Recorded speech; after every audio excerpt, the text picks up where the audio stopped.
नमस्कार. योगभास्कर ॲस्ट्रो या ज्योतिषविषयक चॅनलमध्ये आपले सर्वांचे स्वागत आहे. आणि आज आपण पाहणार आहोत सूर्याचे राशी परिवर्तन, अर्थात सूर्याची कुंभ संक्रांती आणि त्याचा प्रत्येक राशीवर पडणारा गोचर प्रभाव याविषयीची ज्योतिषीय माहिती.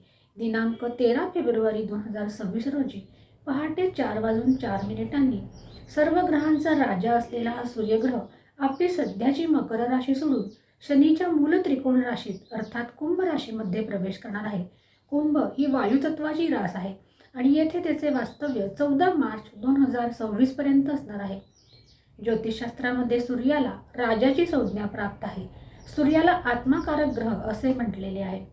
असा हा सूर्य जेव्हा कुंभ राशीमध्ये प्रवेश करणार आहे तेव्हा याची तेथे राहूशी युती होणार आहे, कारण राहू येथे आधीपासूनच विराजमान आहे. सूर्य आणि राहू यांच्या युतीला ज्योतिषशास्त्रामध्ये ग्रहणयोग अशी संज्ञा प्राप्त आहे. निश्चितच हा ग्रहणयोग हा काही शुभ फलदायी असत नाही, परंतु वाईटावर जशी चांगल्याने मात करता येते तसेच या युतीवर गुरु या शुभ ग्रहाची अमृतमयी दृष्टी असणार आहे. आणि म्हणून जीवनातील वाईट गोष्टींवर तुम्ही मात सुद्धा करू शकणार आहात, परंतु त्यासाठी तुम्हाला धैर्य, संयम आणि सत्याची कास धरण्याची तयारी ही तुमच्याकडे असली पाहिजे. राहू हा भ्रम आहे, राहू हा माया आहे आणि सूर्य हा आत्माकारक ग्रह आहे. म्हणून सूर्य आणि राहू यांची जी युती आहे ती तुमच्या अहंकार बुद्धीमध्ये वाढ करणार आहे. मानसिक त्रास हा तो सुद्धा या युतीमुळे होऊ शकतो. त्याचबरोबर भ्रमाची स्थिती किंवा मायेच्या पाशात तुम्ही अडकू शकतात. आणि म्हणूनच सूर्याचे हे राशी परिवर्तन प्रत्येक राशीसाठी कसे महत्त्वाचे आहे आणि कोणते उपाय तुमच्यासाठी श्रेष्ठ आहेत याची ही ज्योतिषीय माहिती आता आपण करून घेणार आहोत. हे राशीफल तुमच्या चंद्रराशीवर आधारित आहे. ज्यांना आपली चंद्रराशी माहीत नाही अशांनी हे राशीफल आपल्या नामराशीनुसार पाहावे. आज सर्वप्रथम मेष राशीच्या जातकांसाठी सूर्याचे हे गोचर भ्रमण कसे असणार आहे हे पाहणार आहोत. मेष राशीच्या जातकांसाठी सूर्य हा पंचमेश असून तो लाभ भावातून म्हणजेच 11व्या भावातून आपले गोचरीचे भ्रमण करणार आहे. या कालखंडात तुमच्या महत्वाकांक्षा ह्या वाढताना दिसत आहेत. येथे आधीच राहू आहे आणि तिथे सूर्य आल्यामुळे त्यांची जी युती तयार झाली आहे त्यामुळे धनागमनाचे योग हे तर येत आहेत, कारण यांची युती ही लाभ भावात आहेत. परंतु तुमचे निर्णय हे चुकण्याची सुद्धा शक्यता ही नाकारता येत नाही.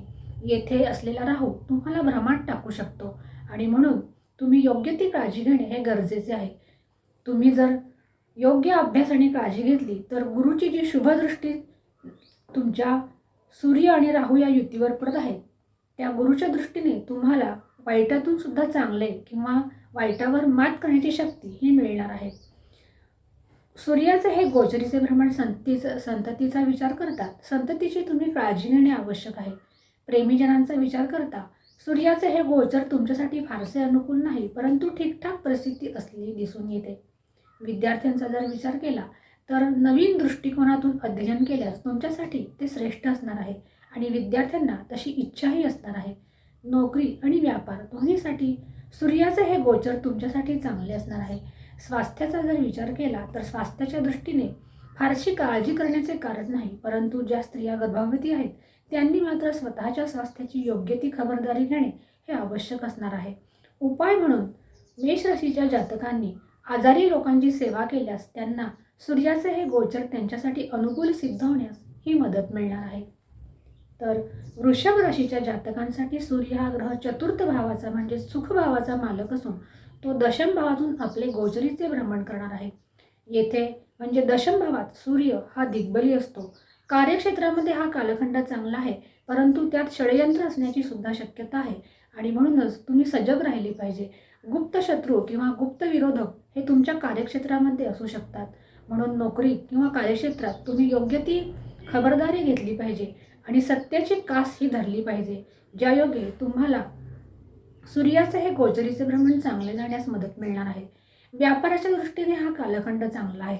पूर्वी जी अडकलेली कामे ही मार्गी लागणार आहेत.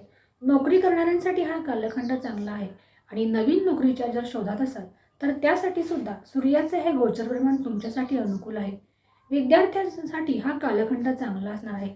स्वास्थ्याचा जर विचार केला तर मातृस्वास्थ्याची चिंता ही तुम्हाला सतावताना दिसत आहे. ज्यांना हृदयविकाराच्या तक्रारी आहेत त्यांनी स्वतःची योग्य ती काळजी घेणे हे गरजेचे असणार आहे. त्याचबरोबर उपाय म्हणून सूर्योपासना करणे तुमच्यासाठी हितावह असणार आहे. तर मिथुन राशीच्या जातकांसाठी तृतीय भावाचा हा स्वामी असलेला सूर्य तुमच्यासाठी नवम भावातून म्हणजेच भाग्य भावातून आपले गोचरीचे भ्रमण करणार आहे. अर्थात त्यांच्यासाठी नवम भावातून असलेले हे गोचर शुभ फलदायी आहे, परंतु येथे सुद्धा ग्रहण योग हा असणार आहे. वडिलांशी त्यामुळे मतभेद होण्याची शक्यता ही दिसून येत आहे. वरिष्ठ त्याचबरोबर घरातील जे ज्येष्ठ आहेत त्यांच्याशी तुम्ही विनयाने वागणे या कालखंडात तुमच्याकडून अपेक्षित असणार आहे.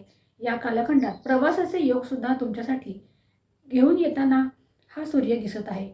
नोकरी व्यापार दोन्ही क्षेत्रात काम करण्यासाठी हा कालखंड चांगला आहे. सरकारी क्षेत्रामध्ये जर काम करत असाल तर त्याच्यासाठी हा कालखंड चांगला आहे आणि सरकारी नोकरीच्या प्रयत्नात असाल तर त्यासाठी सुद्धा सूर्याचे हे गोचर भ्रमण तुमच्यासाठी अनुकूलता निर्माण करणार आहे. विद्यार्थ्यांसाठी हा कालखंड चांगला आहे. दाम्पत्य सौख्याचा विचार करता त्यांच्यासाठी सुद्धा सूर्याचे हे गोचर चांगले असणार आहे, परंतु धार्मिक कृत्यामध्ये तुमचे फारसे मन लागताना दिसत नाही, कारण या धर्मभावात सूर्य आणि राहू यांची युती आहे. राहू हा भ्रम निर्माण करतो आणि म्हणूनच हा भ्रम निर्माण करणारा मायावी राहू धार्मिक कृत्यापासून तुम्हाला दूर खेचणार आहे. उपाय म्हणून तुम्ही मंदिराची साफसफाई या कालखंडात केले तर राहूचे जे दुष्परिणाम आहेत ते कमी होण्यास ही मदत मिळणार आहे. तर कर्क राशीच्या जातकांसाठी सूर्य हा द्वितीय भावाचा मालक असून तुमच्यासाठी तो अष्टम भावातून गोचरीचे भ्रमण करणार आहे. ही दृष्टी तुमच्या कुटुंब भावावर त्याची दृष्टी पडणार आहे. राहू आणि सूर्य हे तुमच्या कुटुंब भावावर, धनभावावर, वाणीभावावर दृष्टी टाकत आहेत आणि म्हणून ही स्थिती तुमच्यासाठी फारशी अनुकूल म्हणता येणार नाही. पैतृक संपत्तीचा वाद असतील तर त्यामध्ये फारशी समाधानकारक स्थिती ही तुमच्यासाठी दिसून येत नाही. ग्रहशांती भंग होण्याचे योग ही सूर्य आणि राहूची युती तुमच्या आयुष्यात निर्माण करताना दिसत आहे. त्याचबरोबर तुमची वाणी ही सुद्धा या कालखंडात कटू बनू शकते आणि त्यामुळे तुम्ही इतरांशी कटू बोलणे हे कटाक्षाने टाळले पाहिजे. त्याचबरोबर जर तुम्ही गूढ अध्ययनासाठी प्रयत्न करत असाल, त्यात जर तुमची रुची असेल तर त्यासाठी मात्र ही सूर्य आणि राहूची युती तुम्हाला सहाय्यकारी असणार आहे. त्याचबरोबर ज्योतिषशास्त्रासारखे जर गूढ विषयात अध्ययन करणार असाल तर त्यासाठी सुद्धा हा कालखंड तुमच्यासाठी अनुकूल आहे. स्वास्थ्याचा विचार करता तुम्ही तुमच्या डोळ्यांची काळजी घेणे या कालखंडात अपेक्षित असणार आहे. त्याचबरोबर तोंडाचे जर विकार असतील, म्हणजे तोंडाचा अल्सर वगैरे जर काही विकार असतील तर त्यांनी स्वतःची योग्य ती काळजी घ्या. या कालखंडात तुम्ही तुमच्या जोडीदाराचे स्वास्थ्य हे सुद्धा जपले पाहिजे. विद्यार्थ्यांसाठी हा कालखंड चांगला आहे आणि जे विद्यार्थी उच्च शिक्षण घेण्याची तयारीत आहेत किंवा घेत आहेत त्यांच्यासाठी हा कालखंड अनुकूल आहे. व्यापारी वर्गासाठी सावधानतेने निर्णय घेणे त्यांच्यासाठी हिताचे असणार आहे.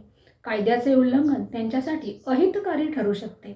उपाय म्हणून कर्क राशीच्या जातकांनी काही काळ का होईना आध्यात्मिक साधनेत व्यतीत करावा किंवा काही काळ शांततेत व्यतीत करावा. त्यामुळे सूर्याचे हे गोचर तुमच्यासाठी अनुकूल सिद्ध होण्यास ही तुम्हाला मदत मिळणार आहे.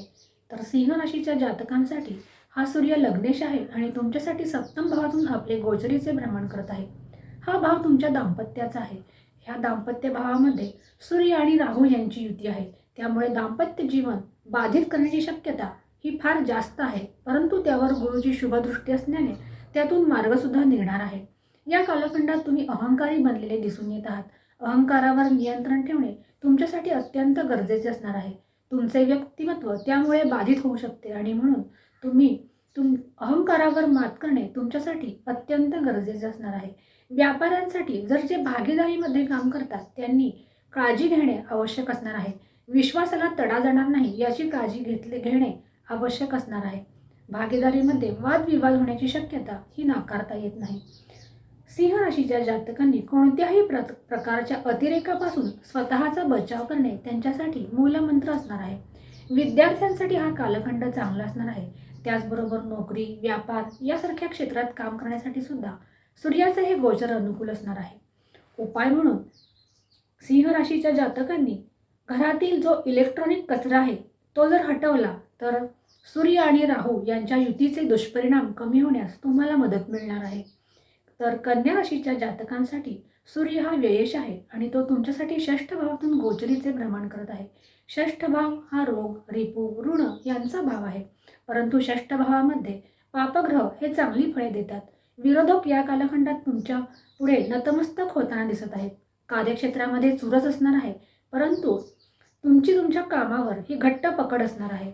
या कालखंडात कन्या राशीच्या जातकांनी कोणालाही ऋण देऊ नये किंवा कोणाकडूनही ऋण हे घेऊ नये. त्याचबरोबर कोणाला जामीनही राहू नये.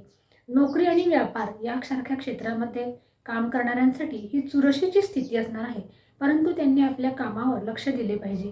विद्यार्थ्यांसाठी हा कालखंड चांगला आहे आणि विशेषतः जे स्पर्धा परीक्षांची तयारी करत आहेत त्यांच्यासाठी हा कालखंड चांगला असणार आहे. त्यांना अनुकूल यश येथे असलेला सूर्य आणि राहू हे मिळवून देणार आहेत.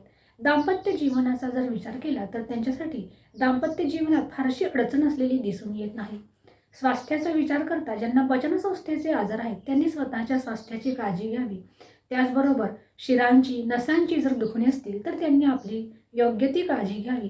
आहार हा आपला संतुलित ठेवावा. त्यायोगे तुमचे स्वास्थ्य उत्तम राहण्यास मदत मिळणार आहे.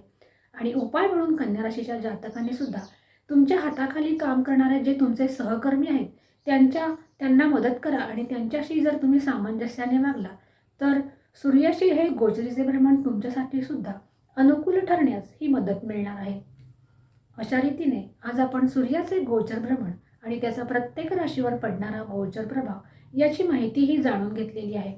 पुढच्या भागामध्ये आपण राहिलेल्या राशींची चर्चाही पाहणार आहोत. अशाच प्रकारच्या ज्योतिष्य आणि धार्मिक विषयांच्या खात्रीशीर माहितीसाठी चॅनलला लाईक आणि सबस्क्राईब नक्की करा. आज आपण येथेच थांबूया. पुन्हा भेटूया याच्या पुढच्या भागामध्ये. तोपर्यंत नमस्कार.